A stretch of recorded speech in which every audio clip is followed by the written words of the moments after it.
যেখানে আমি সম্পর্কটা ক্লোজই করে দিয়েছি, এখন সন্তানের মা আমি কিভাবে হব? একটা সম্পর্ক ভাঙা মানে হচ্ছে একটা মন ভাঙা, একটা মন ভাঙা মানে একটা মসজিদ ভাঙা। ও যেটা বলেছে, আমি লায়লাকে ভালোবাসি কিন্তু ফিরে যেতে চাই না।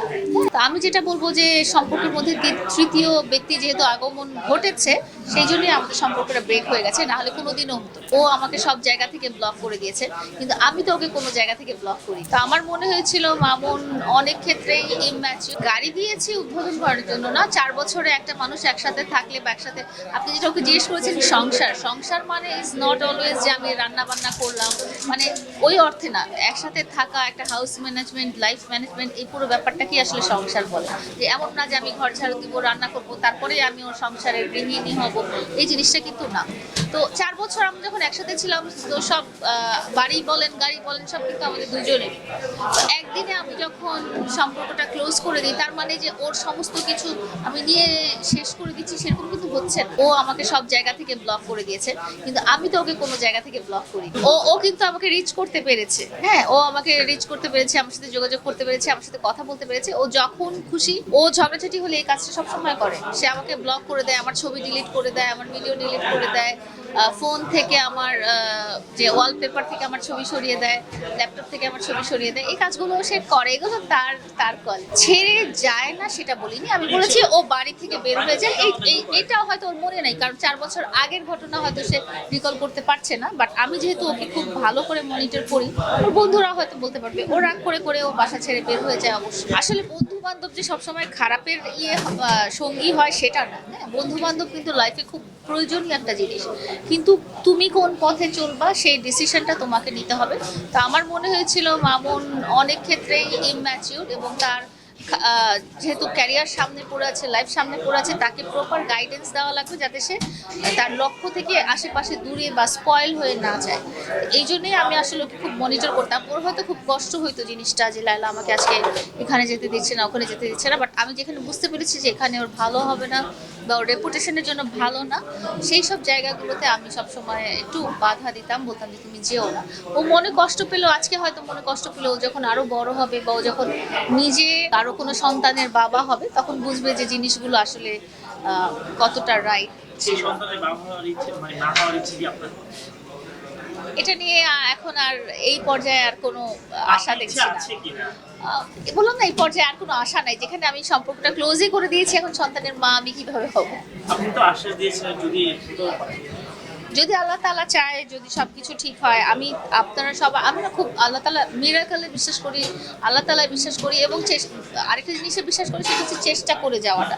আপনারা তো খুব কাছ থেকে দেখছেন যে ও যখন চলে গেছে, আমি 2টা মাস কিন্তু আমি অনেক ট্রাই করেছি সম্পর্কটা ঠিক করার। লোকজন আমাকে লজ্জাহীন বলেছে, বেহায়া বলেছে, এই বলেছে, সেই বলেছে। I didn't care, because at the end of the ডেতে আমার সম্পর্কটা আমার কাছেই, এখানে কেউ আসবে না। সো আমি 2 মাস থেকে ট্রাই করেছি, ট্রাই করে দেখেছি যে হচ্ছে না। সো সেখানে আসলে আমার মনে হয় যে ও যেভাবে ভালো থাকে সেভাবেই তাকে ভালো থাকতে দেওয়া উচিত। ও যদি আমাকে ছাড়া ভালো থাকে, তাহলে আমাকে ছাড়াই ভালো থাকে। তো সে এত কিছু বলার পরেও কালকে দেখলাম আপনাকে হাত করে বাইকে উঠালো, আবার আপনি একটু বিষয়টা সুন্দর করে আপনার ফল না, আপনি তাকে এখনো ভালোবাসেন, কিন্তু সেটা মেনে নিল। কিন্তু আবার সে নিজে মুখেই বলে আমি লায়লাকে ভালোবাসি কিন্তু মেনে নিতে চাই না। আসলে এটা রহস্য ভাইরাল আবার সোশ্যাল মিডিয়াতে আপনারা থাকার জন্য। ও যেটা বলেছে, আমি লায়লাকে ভালোবাসি কিন্তু ফিরে যেতে চাই না। হ্যাঁ, যথেষ্ট কারণ আছে, কারণ ও কিন্তু এমন একটা মানুষ যে তার সারাউন্ডিংসকে সে অ্যালাউ করে। হ্যাঁ, মানে তার ব্যক্তিগত জীবনে ঢুকতে দেয়, বা তার মতামতের উপরে অন্যদের মতামত চাপিয়ে দেওয়ার একটা থাকে। তো একটা মানুষের কানের কাছে যদি কেউ বলতেই থাকে তুমি এখান থেকে বের হয়ে আসো, তুমি এখান থেকে বের হয়ে আসো, একটা না একটা পর্যায়ে যে তার মনে হবে যে হ্যাঁ, হয়তো বের হয়ে আসলেই ভালোটা।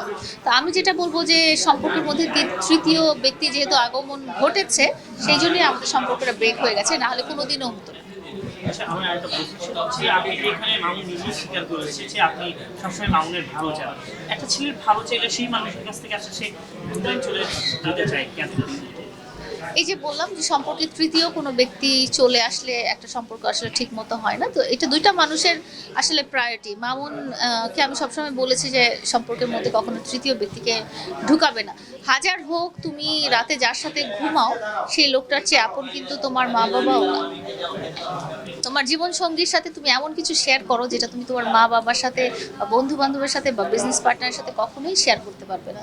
সো তুমি যতদিন এই জিনিসটা না বুঝবে যে তৃতীয় ব্যক্তিটা তোমার নিজের যে ওয়ার্ল্ডটা, যে ওয়ার্ল্ডটা তুমি এবং তোমার লাইফ পার্টনার গড়ে তুলেছো, এখানে এই বলয়ের ভিতরে যখন অন্য একটা মানুষ ঢুকে যাবে বা অন্য কোনো মানুষের মতামতে তুমি যখন অন্যদিকে চিন্তা ভাবনা করবে, তখন তোমার কিন্তু ওই ওয়ার্ল্ডটা ভেঙে যাবে।